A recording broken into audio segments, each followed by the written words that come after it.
Hello, guys, and welcome back to the Traitors episode 5. And today we find out if the Traitors' plan has really caused everything to collapse around them. They've been building this house of cards, and it looks like it's about to cave in. I'm gonna be honest. This was a good episode. Not as good as episode 3. Episode 3 still remains the best episode of the series. But this was definitely a very, very enticing and entertaining installment of the show. So, let's have a look, shall we? Before I start, you guys have been fantastic. The Traitors videos have been steady growers. You guys have been watching a lot. The view time on it is good.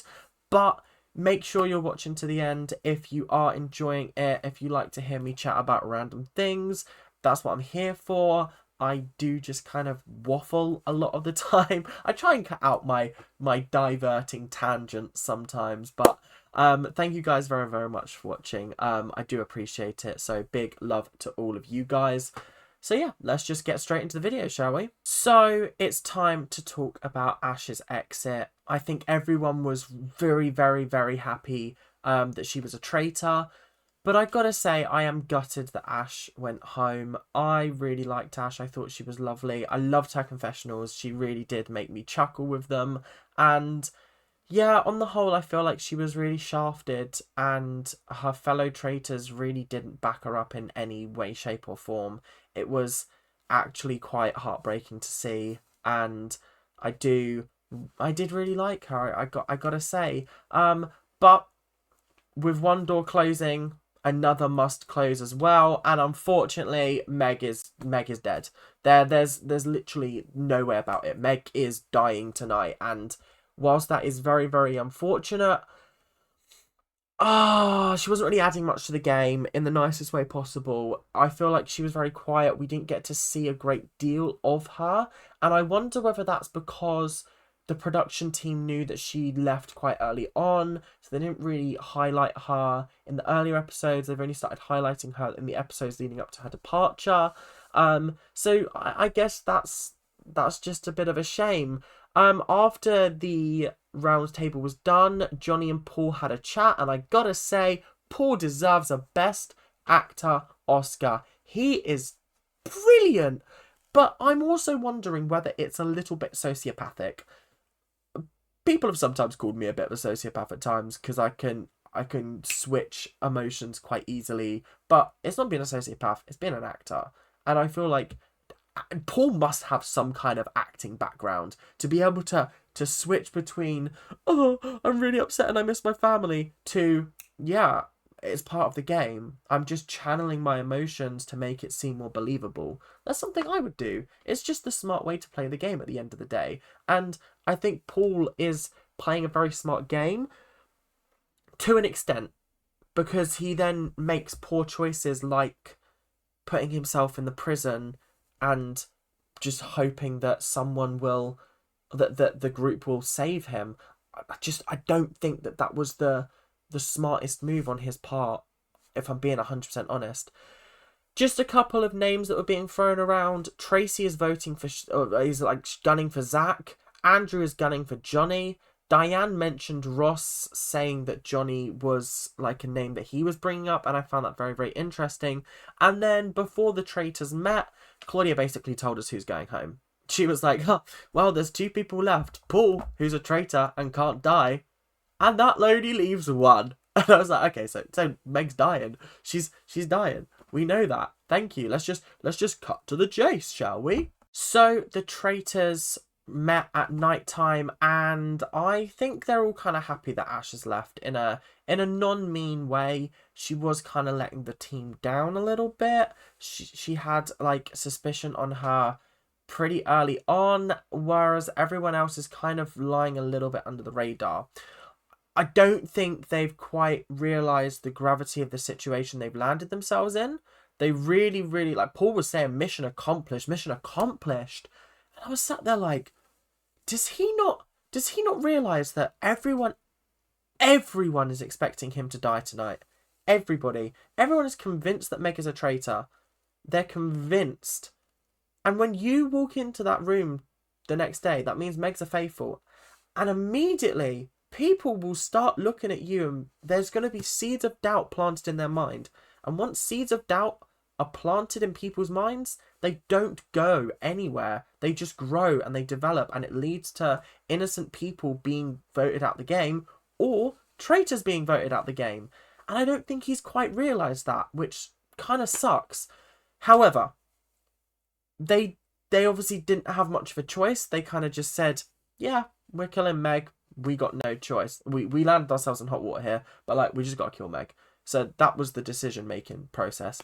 They've also called themselves Traitors 2.0, which I thought was quite interesting, but again, not really much you can do when... Yeah, I don't know. I have a feeling that Harry and Miles are going to go quite far because they're very, very under the radar and they're playing a better game than Paul is. But Paul really thinks he's masterminding everything. And I just have a feeling that that's going to come back and bite him in the backside. Just as I had suspected, everybody thought Paul was going to be dead. Ah, it was an awkward watch, I gotta be honest, because Miles and Harry were just sitting there being like, oh my god, everyone thinks that Paul's gonna die. No, no, this is worst case scenario because people are gonna be like, well, why did Paul survive? He's been voted most popular player. Why has he survived? That's what I'd be asking myself. Something is not computing here. So, honestly, not looking good for Paul if I'm being 100% honest. In fact, I think Evie was the first person that brought up maybe I should be looking at Paul. I don't know, but we'll see, I guess. In a way, I do feel sorry for Meg. I feel like she kind of got the short end of the stick when it came to this whole ordeal. She wasn't the intended target from the get-go. Andrew was. And I feel like the traitors played this twist very, very poorly. It resulted in one of them getting banished, and it resulted in someone that was very, very suspicious having to be murdered, essentially taking that suspicion out of the game.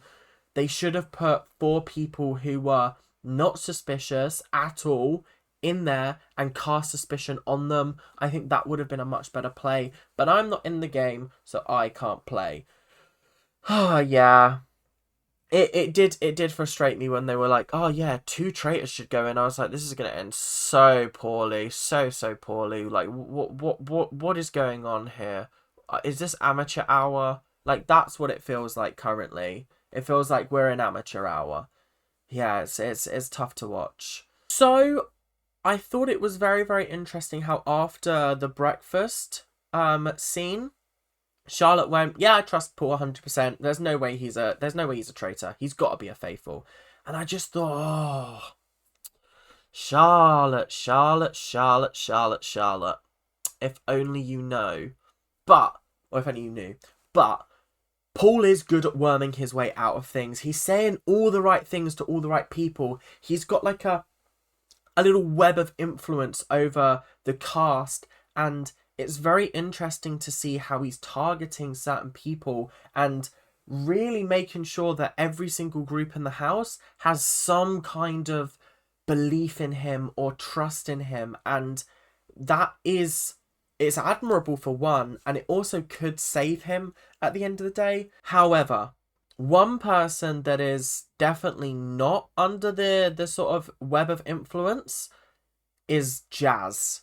And Jazz was actually the first person to bring up the fact that he's suspicious of Paul because he's unsure why he survived. There's no rational reason why Paul, as the most popular player, would not have been killed by the traitors if he wasn't one himself. Because realistically, go with me on this one. If he is the most popular player, there's no way that he's going to be banished because people just won't vote him out. So the only way for the traitors to remove him from the game is to kill him. And they had that opportunity and didn't take it. Now, if I was a faithful, I'd be sitting there and I'd be going, that doesn't add up in the slightest, because Out of Meg and Paul, Meg had suspicion casted on her. Like, that she's had a couple of votes at every single trial, I'm pretty sure, or the last couple at least, and people were just bringing up her name left, right, and centre. If it wasn't for Ash in the last episode, she would have gone home at the round table. So why would they kill her over Paul, who no one suspects? Riddle me that. So, in this episode, we got another challenge, and I gotta say, they really do make the contestants work for these challenges. Like, bloody hell, this was quite a tough one. Gave them 90 minutes to run across the highlands, through the forests, to a catapult, picking up catapult parts along the way, like lugging them along. They were heavy as well, which was a bit crazy. And then they had to build a catapult and launch a cannonball onto the target in order to win the money, which I thought was crazy. Like, that sounds like the most crazy thing I've ever seen on one of these shows that isn't Survivor. It just wild to me. 10 grand was on the line as well, which is a lot of money. They're currently sitting at 32,300, and if they won the 10k, that would bring them up to 42,300, which is a staggering amount of money if you really think about it. Like, that's a crazy amount of money. So anyway, they did the trial, or they did the challenge, and they actually did it quite well. They were also told that there were shield boxes along the way that they could carry, and sort of it would hinder their progress, but they could carry them and they would get a shot on the cannon, and whoever landed closest to the target would win immunity. They all passed up on the first opportunity, but then Molly and Ross took opportunities that were closer to the catapult, so it wasn't taking too much time out of the team task. This is the first time that we've seen the whole team work together since the first team task. And even then it was a little bit sort of like everyone was wary of each other. They weren't really working together at times. It was a little bit of a struggle. So this was very, very interesting to see how everyone's bonded, how everyone's united, and I gotta say, it was actually quite fascinating to watch. They managed to do it in time. They really, really did smash it. There was an interesting part where Charlie revealed that she's partially deaf, and sometimes she has trouble hearing in sort of loud, busy situations, which I thought was quite admirable and quite interesting to know. But yeah, on the whole, a really, really interesting challenge. Miles took leadership of the building of the catapult, which I found to be quite cool. He says he's normally forced into the leadership positions in these challenges, so he was kind of like, oh, okay, guess I'll do it. But it means that people trust him, and in the same way that people trust Harry as well. And I do think those two are just under the radar. Like, no one's even brought up their name, which is crazy to me. And that is exactly, it's like the Amanda effect. Last season, no one brought up the fact that Amanda was a traitor until she made one wrong move. I think she voted for, who did she vote for? I can't remember, but she voted against someone that she was defending, and it just looked a bit sus. And then obviously they grilled her and they got her out, and it did suck. But I feel like that's what's happening with Miles and Harry, and if they play their cards right, they could really, really smash this whole competition, just walk away with the money. So when it came to the shields, Ross and what's her face, Molly got a chance to catapult, and Ross was closer to the target. His actually hit the target. Molly's was far away and then bounced onto it, so she lost out. But Ross had the necklace, the shield, so he is immune from tonight's murder, but not from the round table, which, talking of, we've got that coming up next. Now, before the round table, things started to get a little bit heated, and I thought this was the moment where people are starting to crumble and alliances are starting to be questioned. People are starting to fight with each other, not physically, but like argue with each other. And the first thing that we saw was Anthony and Zach going at each other. Anthony was basically talking, no, Zach was talking over Anthony. They were just having an argument about who they think each other are the traitors, and it just is fascinating to watch because both of them are faithful. got two faithful people standing in the kitchen accusing each other of being traitors, and both of them are innocent. Oh, you can't write this kind of show. It's just fantastic. And then Anthony was like, I can't remember who he was talking to, but he was talking to someone, and he said, basically, I think Paul's it as well, but like, I ain't saying anything because he has a spell over people. He has an influence that if I dare to bring it up, people are not going to be happy, and people will not back me up on this because he's got a backing. And I agree. I think he would be silly to sort of pursue that. Bring up your suspicions by all means, but don't hard back it because you haven't got the support. When you got the support, it's chill, but when you haven't, it's a risky move. So today's roundtable was a little bit of a shorter one, I thought. It was interesting. There was some interesting points brought up, and it really did feel like they were gunning for one person and one person only. And it sucks, but unfortunately it was Mr. Johnny. The round table started with Ross bringing up Johnny's name. Ross was basically saying that he's exhibiting the same kind of behaviour that Ash was, where he's very loud, outgoing, and funny when he's not in the round table room, but as soon as he is, he sits back, he's quiet, he doesn't really cast aspersions, he kind of just waits to chime in with people that he agrees with. And to an extent, I do see that, but obviously Ross is barking up the wrong tree because Johnny is most definitely a faithful in our eyes, because we know he is. He also, like, Johnny fought back and was like, yo, I say people's names to other people. I throw my opinions out there. And then Ross was like, well, maybe you're just doing that to confuse people and do like a double bluff situation, which anything could be a double bluff in this game. It's not a sort of solid enough foundation to be like, yeah. Just because you're saying your opinion, that means you're guilty. That kind of thing doesn't fly around here, unfortunately. So, it is what it is. Miles, interestingly, took charge and was like, I think it's Zach. I've thought it since the start. There has been suspicion here. But, like, I think it's Zach.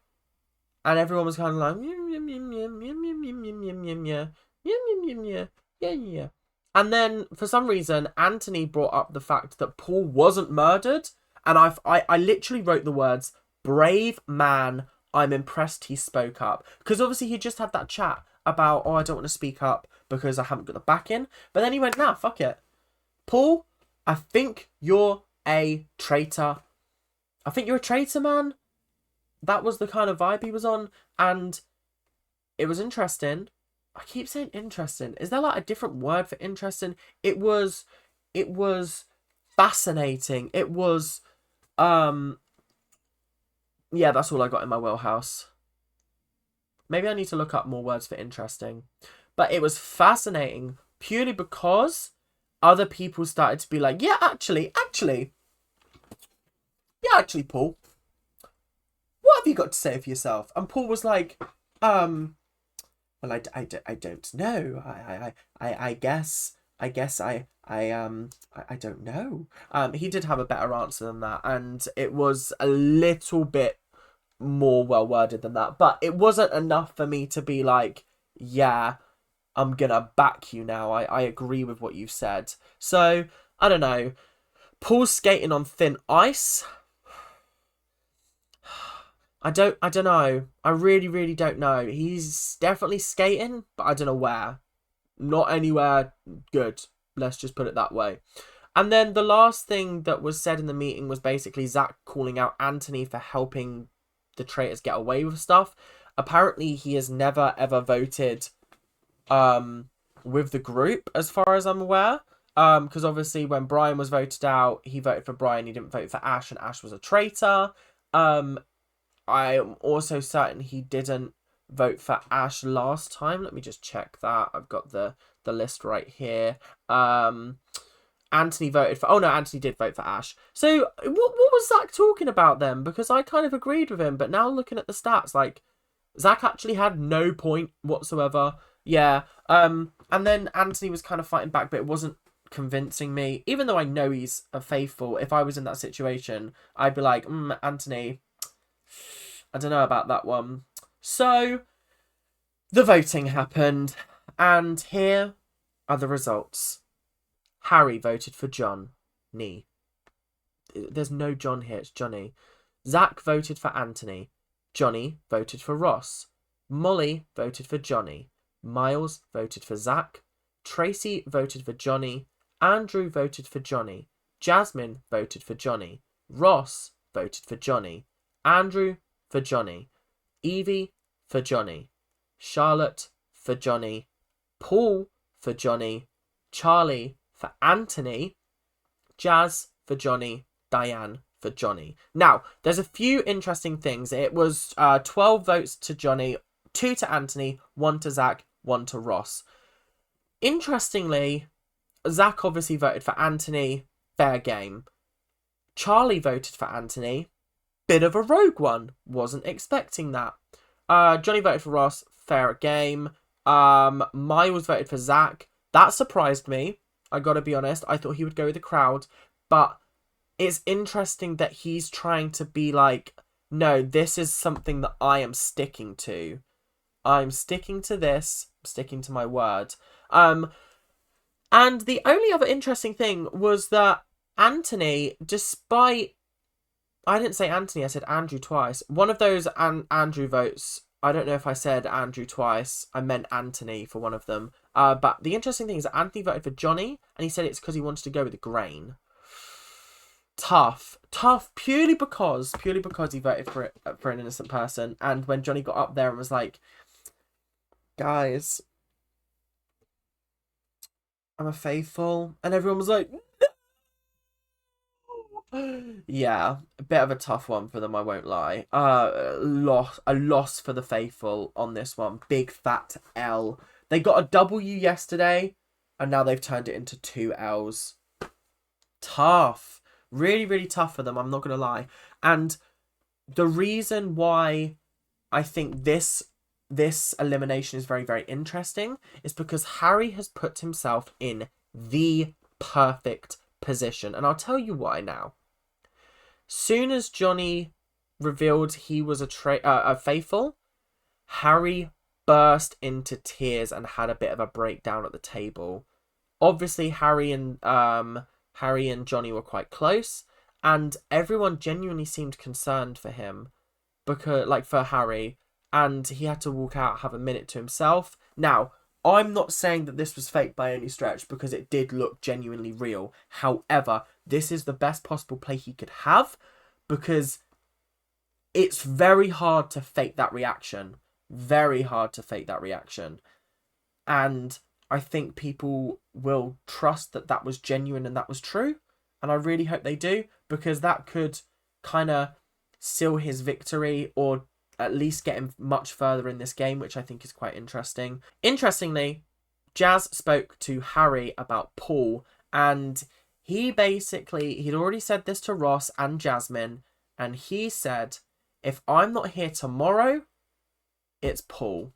So immediately I was like, don't kill Jazz, because you've then got people like Jasmine and you've got Ross who are going to be like, hang on a minute, Jazz just said, if I die, it's Paul. That's suspicious. Oh wait, he also survived the dungeon? Double suspicious. It's like I would be so good at playing this game. I genuinely do believe it. Like, even as a faithful, I'd have charts. I'd keep a track. I'd ask for a notebook. I would keep a track of everything everyone's saying to me. Who are you suspicious of? XYZ. Okay, cool. I'm going to log that. That is being logged. Am I telling anyone that I'm logging it? No. I'm doing that when I get back to my home. Is it a hotel? I don't know. But I'm doing it when I get back to my hotel. I'm doing it. I'm logging it.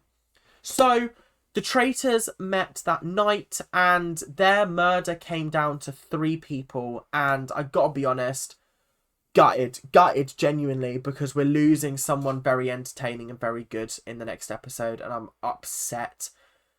Diane's name was thrown out there. Queen, she better not leave. I will be very, very upset. Tracy's name was put out there. I do like Tracy. And then there's Charlotte, who I also like. So those three names, it's a tough one. I don't want any of them to go. They're all lovely, lovely people, and it just sucks because someone's got to go. If I was thinking strategically, I'm getting rid of Tracy. I think they brought up good points. Diane, she's almost been eliminated once already. She was up in that three-way tie. She's got people suspicious on her. Charlotte is also quite a suspicious person. She's a bit shifty. I don't know what it is about her, but she is a little bit shifty when she doesn't even need to be, which is a bit crazy. And then there's Tracy, who is kind of very jovial, and I feel like this would definitely cause a blow to them, to the faithful. They would be like, well, hang on a minute, why have they killed off Tracy? Like, what's going on? Harry did bring up that she's a bit of a tactical advantage if she's on their side, but I don't think it's enough of a tactical advantage to warrant not killing her. The other two will probably be banished at some point, so keep them around as fall guys for you. That's all I'm saying. So, if you guys enjoyed this episode, make sure to like, comment, and subscribe. I know this was probably another really long episode, but there's just so much to talk about and so many interesting things to say. So, thank you guys very, very much for watching. I'll see you tomorrow for episode 6. We'll find out who bit the dust during the night, and another person must be banished. Who will it be? I'm going to put my money on Anthony or Zach. One of those two are going home tomorrow. I can guarantee it. I'm not going to guarantee it because, yeah, let's not do that. So, thank you guys very, very much for watching. See you later. Keep on ranting. Bye now.